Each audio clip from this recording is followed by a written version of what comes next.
This is the news on Niger Delta Television. I am Joyce Batowe. You're welcome. And here are the highlights. South Korea donates agricultural equipment to Bayelsa State.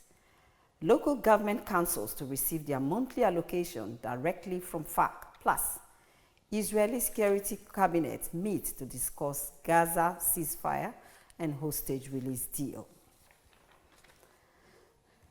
The government of South Korea has donated agricultural equipment worth $500,000 to Bayelsa State government.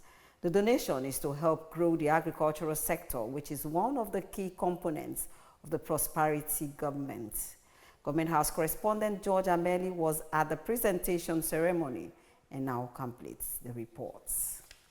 Collaborative efforts being put together over time by the Prosperity Administration with foreign partners yields dividends, especially in the area of agriculture, with the South Korean ambassador on behalf of his country donating farming implements worth over $500,000 to the Bayelsa State government. The items include 4 tractors, 2 rice transplanting machines, 1 rice seeding machine, 10,000 rice seed beds, and 4 10-ton per day rice meals. The handing over ceremony on Thursday took place at the School to Land Farm Complex along Imiringi Road in Yenagwa.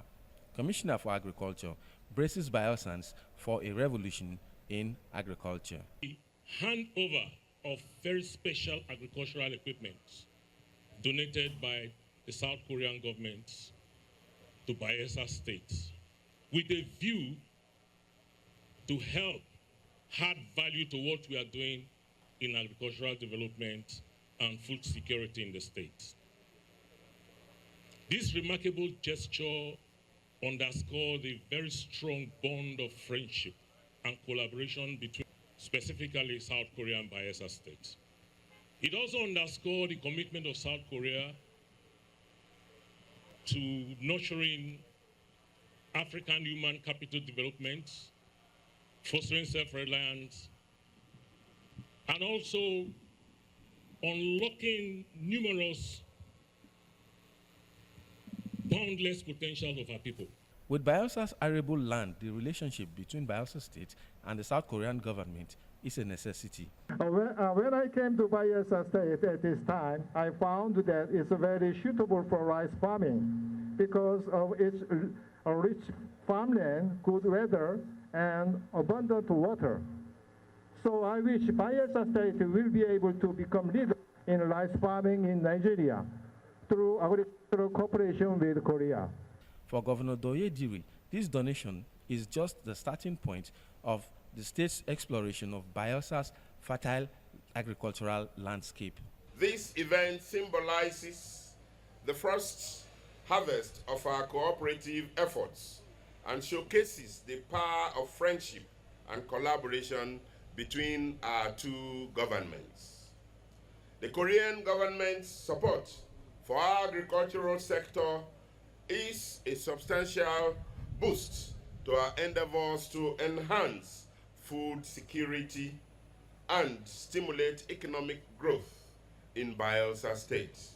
This handover ceremony of agricultural equipment and rice planting demonstration is just the beginning of further relationship between the Korean government and the Bayelsa State government. This epoch-making ceremony is an indicator that with the fullness of time, Bayelsa State will be home to food security and sufficiency. From the School to Land Farm Complex in Yenagwa, George Ameli reporting for NDTV News. Governor of Bayelsa State, Senator Doye Diri, has given kudos to the outgoing General Officer commanding GOC 6 Division, Nigerian Army, Major General Jamal Abdulsalam, for maintaining neutrality during the November 11, 2023 governorship election in the state. Governor Diri also commended the professionalism of other security agencies during the poll.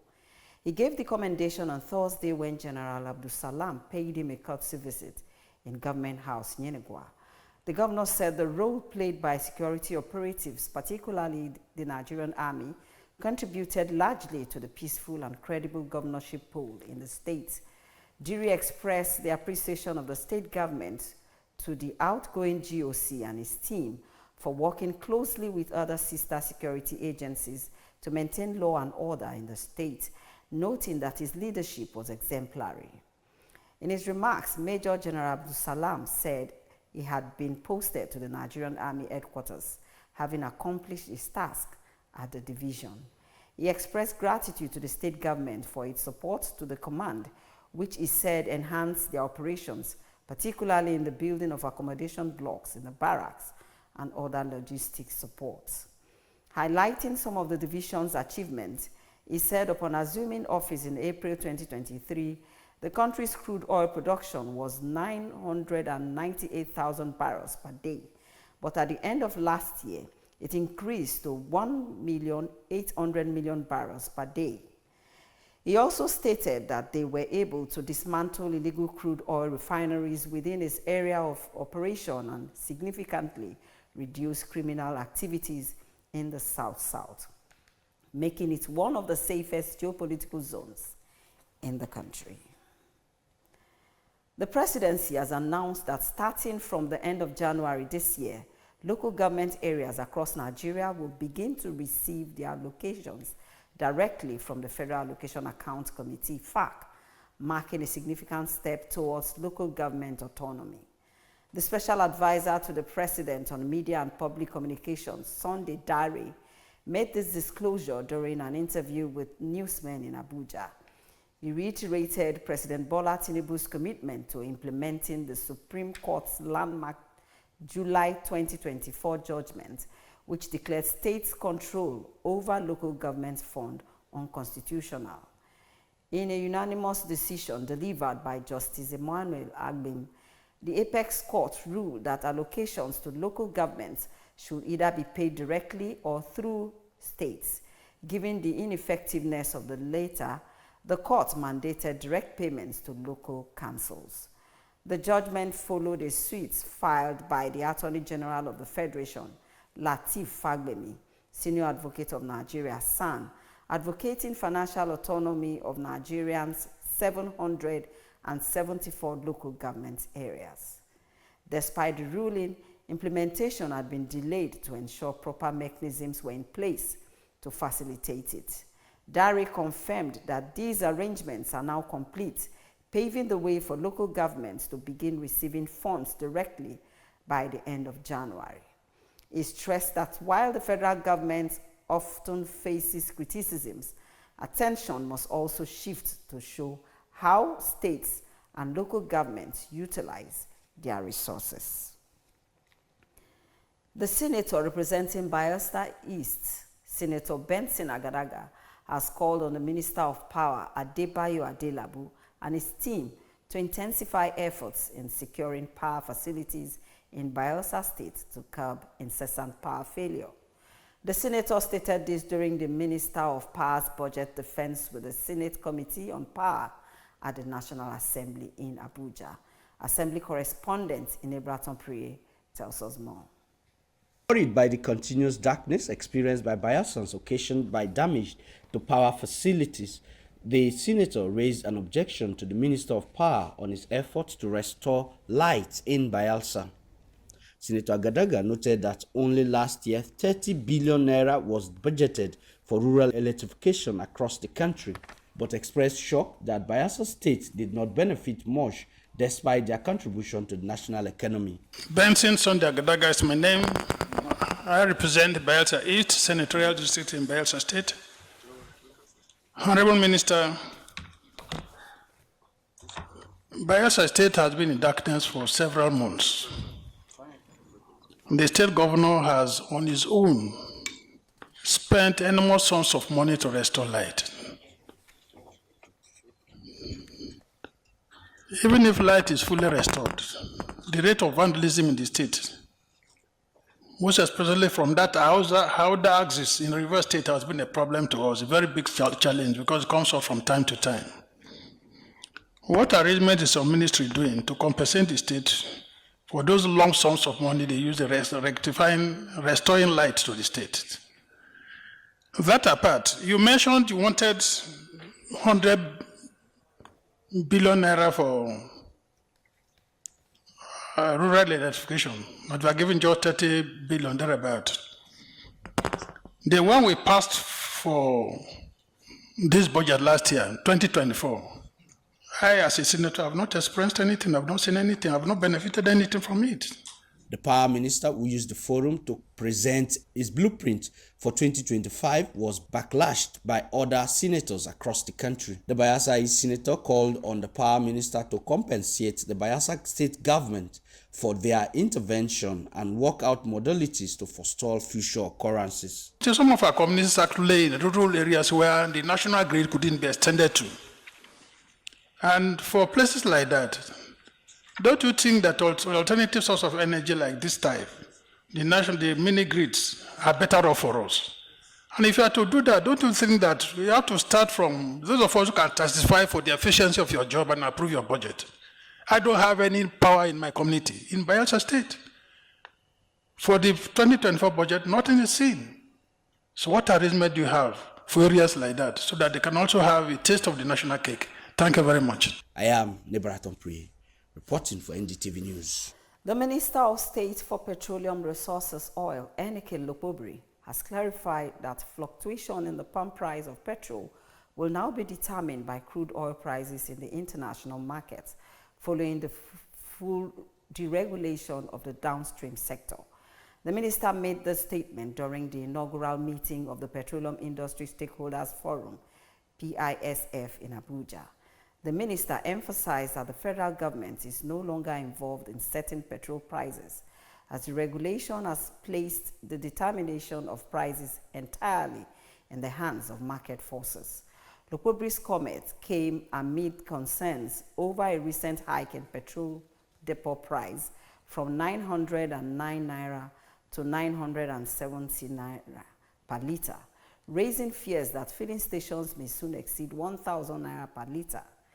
He reaffirmed that the whole essence of deregulation is for price to find its level, adding that negative news about petrol subsidies have been resolved with the availability of petrol products.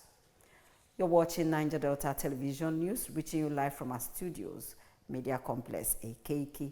On the headlines, South Korea donates agricultural equipment to Bayelsa State. Local government councils to receive their monthly allocation directly from FARC. Still to come in the news, Israeli Security Cabinet meets to discuss Gaza ceasefire and hostage release deal. Details of these and other stories coming after the break. Please stay with us. Welcome to Niger Delta Television News and Current Affairs Department at the NS Ikoli Media Complex, Yen Yanagwa, Bayelsa State. One of NDTV's traditional objectives is to disseminate information with renewed vigor. We build teamwork for accountability, efficiency, and accuracy. Our community reports, eyewitness accounts, current affairs discussions are detailed and competitive. As NDTV reporters, undiluted report is our goal. We gather the news and bring it to you just as it is. Our cameras are poised to get in the story behind the story in an in-depth news report. Our new digital equipment are top-notch with clearer visuals and audio.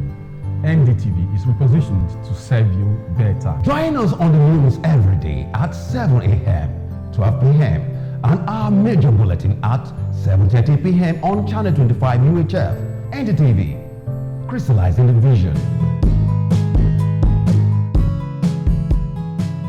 We're glad to have you back. Niger Delta Television News continues.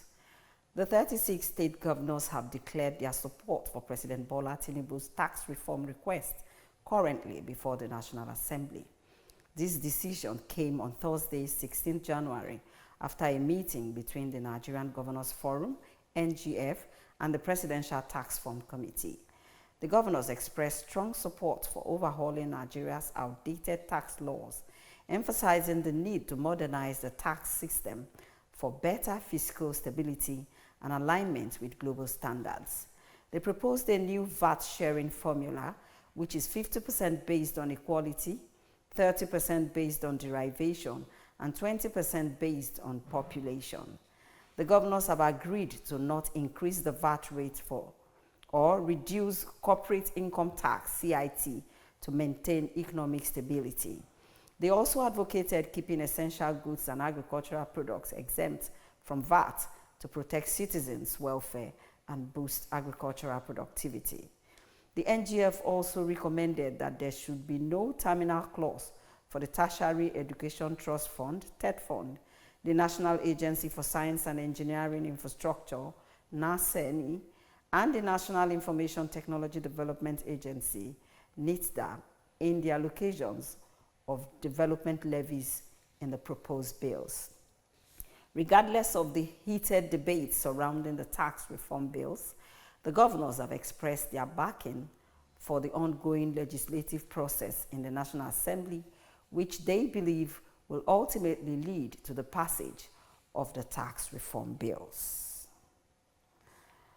Residents of Bayelsa State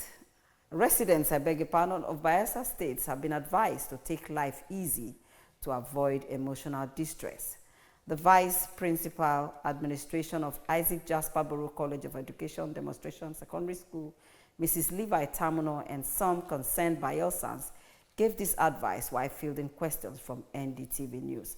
Details of this report will be brought to you in our subsequent bulletin. President Bola Ahmed Tinubu has celebrated 6 Nigerian-born scientists and engineers honored by the President of the United States, Joe Biden, as recipients of the prestigious Presidential Early Career Award for Scientists and Engineers. Established by former President Bill Clinton in 1996, the prestigious recognition represents the highest honor bestowed by the United States government on outstanding scientists and engineers in the early stages of their careers. This year, the recipients are affiliated with or funded by 14 participating U.S. government agencies. Among the 400 recipients of the awards are 6 Nigerians whose groundbreaking research has gained global acclaim.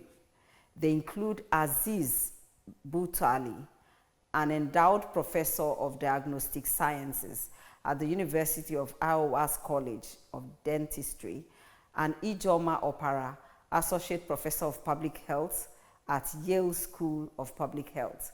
Others include Oluwatomi Akindele, a postdoctoral researcher at Lawrence Livermore National Laboratory, Enobong, association professor of chemical engineering and biology at Northeastern University, Oluwasami Kayojo, assistant professor of computer science at Stanford University, and Abidemi Ajiboye, executive vice chair of the Case School of Engineering, Department of Biomedical Engineering, Case Western Reserve University. In a statement signed by the president's spokesperson, Bayo Onanuga, Tinubu congratulated the trailblazing Nigerians for their remarkable achievements in science, technology, and engineering, emphasizing their global impact and inspirational value. The Nigerian leader noted that recognizing these exceptional talents underscores Nigeria's vast potentials to excel both at home and at the global stage. The president expressed hope that their expertise across diverse disciplines will play a role in advancing Nigeria's development goals under the Renewed Hope agenda. And from the entertainment scene, the Nigerian Police Force Zone 9 headquarters Umuahia has refuted reports concerning the arrest of the president of the Actors Guild of Nigeria, AGN, Emeka Rollas. For details of this report and more in entertainment news, let's join Rebecca Oguntade. Has debunked a report alleging that the command arrested the president of the Actors Guild of Nigeria, Mr. Emeka Rollas. The command debunked the report through its public relations officer, SP Ianitu Bruno Chukudera, who described the report as misleading. Chukudera pointed out that prior to the meeting, the president of the guild had earlier written petition against certain members, raising concerns about their activities, which were under investigation by the command. Report also says the agreed members, alongside the president were advised by the Assistant Inspector General of Police, AIG Suleiman Yusuf, which after the discussion, all parties returned to their homes without any act of arrest or intimidation. The command spokesperson stated clearly that no one was detained, including the president of the guild. Afrobeat singer Tiwa Savage has made a bold claim about the Nigerian's music industry. The 44-year-old artist shared the underwater footage on her Instagram story, where she could be seen swimming close to the marine creatures while wearing an oxygen mask. She revealed that the experience was part of her bucket list. Tiwa Savage has shaken up the Nigerian music scene with a bold statement, claiming that the industry's sharks are far more dangerous than those found in the ocean. Savage's comment comes amid a string of controversies, including a police petition she filed in early 2024 against Davido over alleged harassment and threats following an Instagram post involving her ex. The drama deepened when her ex-husband, T-Bliss, publicly vowed to teach Davido a lesson. Tiwa's candid remark had sparked even more curiosity about the hidden battles with Nigerian music industries, learning fans and insiders alike wondering what is really going on behind the scenes. Hollywood actress Dulcie Curry, renowned for her roles in Blues Brothers, Lady Sings the Blues and the 10 Commandments, had tragically passed on at the age of 95. According to reports, Curry's remains were discovered after her home in Altadena was destroyed during the devastating wildfire which swept through areas east of Los Angeles, including Altadena and Pasadena. The wildfire prompted widespread evacuation and have caused significant destructions in the region. Curry's granddaughter confirmed on her Facebook handle through a post, sharing the painful details of her last moments with her grandmother. She recounted how she dropped her grandmother off at her Altadena home on Tuesday, 7th of January. Later that day, the wildfire broke out, causing chaos and destruction throughout the region, resulting in her death. I am Rebecca Oguntunde, reporting for NDTV Entertainment News. And now from the foreign scene, the Israeli Security Cabinet are convening to discuss the Gaza ceasefire and hostage release deal. The Friday meeting comes ahead of a wide cabinet vote to approve the deal expected on Saturday. Earlier, the Israeli Prime Minister's office confirmed that a deal has been agreed with Hamas to release the hostages held in Gaza. The agreement, which U.S. officials expect to take effect on Sunday, will see a pause in fighting in Gaza and lead to the phased release of hostages and Palestinian prisoners. Israeli bombardments killed dozens of people in Gaza since the announcement of the deal, marking the highest daily death toll in over a week. International aid agencies welcomed the deal and vowed to scale up their work in Gaza. The UN Agency for Palestinian Refugees called for rapid, unhindered, and uninterrupted humanitarian access to the Strip to release the suffering caused by the war. That foreign report wraps up our news bulletin. Before we go, a look at some of the stories that made headlines. The government of South Korea has donated agricultural equipment worth $500,000 to the Bayelsa state government. We also brought you a report that the presidency has announced that starting from the end of January this year, local government areas across Nigeria will begin to receive their allocations directly from the Federal Allocation Accounts Committee, FAC, marking a significant step towards local government autonomy. And finally, the Israeli Security Cabinets are convening to discuss the Gaza ceasefire and hostage release deal. That's it on Niger Delta Television News. I am Joyce Batowe. Thanks for watching.